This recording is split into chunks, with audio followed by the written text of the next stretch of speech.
കണ്ട തെമ്മാടിക്കൂട്ടങ്ങളുടെ ഗുണ്ടാ സംഘങ്ങളുടെ ബലാത്സംഗ കേസ് പ്രതികളുടെ പോക്കറ്റടി കേസ്, ഇങ്ങനെ പെറ്റി കേസ് മാത്രമല്ല പോക്സോ കേസ് വരെയുള്ളവരുടെ പ്രാഥമികമായിട്ടുള്ള വിചാരണയ്ക്ക് മുമ്പായിട്ട് ഇടുന്ന സ്ഥലത്ത് എല്ലാവരുടെ ഒപ്പം നല്ല സൗഹാർദ്ദത്തിൽ കഴിയുക. പിന്നെ ഏക ആശ്വാസമുള്ളത് 3 യൂത്ത് കോൺഗ്രസ് യുവതികളും അതിനകത്തുണ്ട്. ഇതുവരെ ജാമ്യം കൊടുത്തിട്ടില്ല. കാരണം പൊതുമുതൽ നശിപ്പിക്കലാണ്.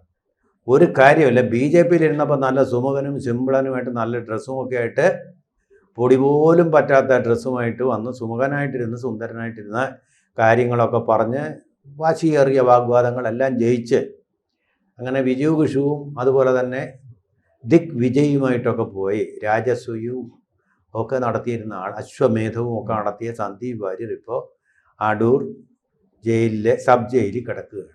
മൂത്രത്തിന് ഈ സമൂഹ മാധ്യമങ്ങളിൽ പറയുന്നത് സന്ദീപ് വാര്യറിനെ കോൺഗ്രസ്സുകാർ ചതിച്ചു എന്നാണ്. കാരണം അദ്ദേഹത്തിന് ഒരു സൂചനയെങ്കിലും നൽകിയിരുന്നെങ്കിൽ അദ്ദേഹം അവിടെ നിന്ന് രക്ഷപ്പെട്ടു പോയത്. അതിപ്പോ പോലീസിന്റെ അകത്തായി പോയി.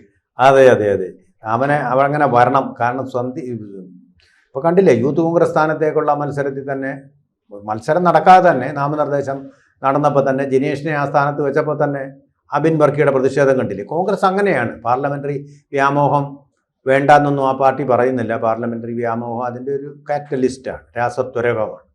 അങ്ങനൊരു പാർട്ടി ആകുമ്പോൾ തീർച്ചയായിട്ടും ആവശ്യമാണ്. ഈ സന്ദീപ് വാര്യർ എന്ന് പറയുന്നത് ഇപ്പോൾ കോൺഗ്രസിൻ്റെ നേതാക്കളുടെ, കോൺഗ്രസിൻ്റെ അല്ല, ശത്രുവാണ്. കാരണം എന്താ, ഏതെങ്കിലും ഒരു പോസ്റ്റോ അല്ലെങ്കിൽ ഒരു സീറ്റോ അദ്ദേഹത്തിന് കൊടുക്കേണ്ടി വരും.